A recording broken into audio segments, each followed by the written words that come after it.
नमस्कार, adjust money गुरु में आप सभी का स्वागत है। मैं हूं आप सभी के साथ दीक्षा। अजस्ट मनी गुरु से आप सभी से मुखातिब होती हूं। आज की तारीख है 2 अगस्त, वार है शुक्रवार।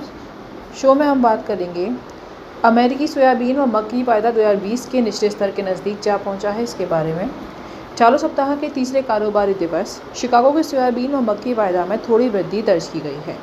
कारोबारियों के मुताबिक नवीनतम तेज़ी के बाद भी इन दोनों अनाज वायदा की कीमत साल 2020 के अपने अपने निचले स्तर के आसपास ही बनी हुई है, क्योंकि अमेरिका मौसम में हुए बदलाव के चलते गर्म मौसम को लेकर फसलों की औसत उत्पादकता को लेकर व्यक्त की जा रही चिंताओं में कमी आई है। यूरोपीय संघ के सबसे बड़े अनाज उत्पादक फ्रांस में कमज़ोर उत्पादकता की चिंताएं बनी होने के बाद भी गेहूँ वायदा मंदा हुआ। एक विशेषज्ञ का कहना है कि हाल ही में हुए खत्म जुलाई महीने के अंत व अगस्त महीने की शुरुआत में मक्की के अधिकतर उत्पादक क्षेत्रों में मौसम गर्म होने की उम्मीदें हैं, जिसकी वजह से फसल को शुरुआत में व्यक्त की गई आशंका की तुलना में कम नुकसान होना बताया जा रहा है। इसके साथ साथ अमेरिकी की एक अदालत द्वारा पिछले हफ्ते एनवायरनमेंट प्रोटेक्शन एजेंसी द्वारा छोटे ऑयल रिफाइनर्स को देश के बायोफ्यूल्स ब्लेडिंग कार्यक्रम के तहत छूट दिए जाने से इनकार किए जाने का फैसला लिए जाने के खिलाफ आदेश दिए जाने का भी बाजार पर असर पड़ा है।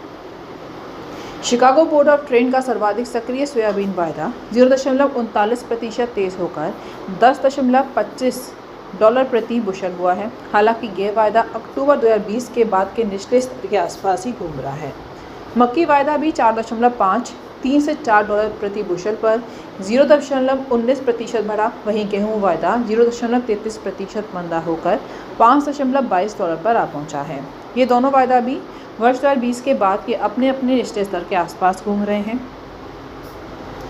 समूह ने कहा है कि पिछले महीने हुई बरसात के चलते औसत उत्पादकता में गिरावट आने के चलते उत्पादन की स्थिति नजर आ रही है।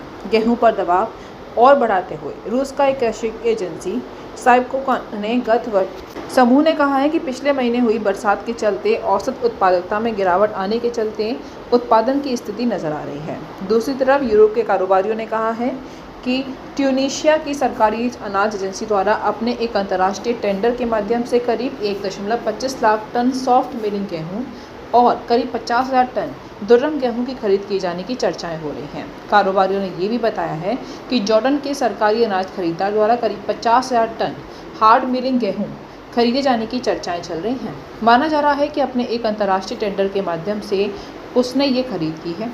इसका मूल वैकल्पिक बताया जा रहा है। उधर चीन के सरकारी अनाज भंडार में सैग्रोगेन ने कहा है कि सीजन 2024 में वह लगातार अपने प्रमुख उत्पादक क्षेत्रों में गेहूं के घरेलू भंडारण की मात्रा को बढ़ावा देता रहेगा। दोस्तों, अजस्ट मनी गुरु वैलेस कम्युनिटीज़ पर काम करके पूर्ण विश्लेषण के साथ आपको जानकारी देते हैं। किसी भी पेड जानकारी के लिए हमारे नंबर पर कॉल कर सकते हैं, हमसे संपर्क कर सकते हैं। नमस्कार।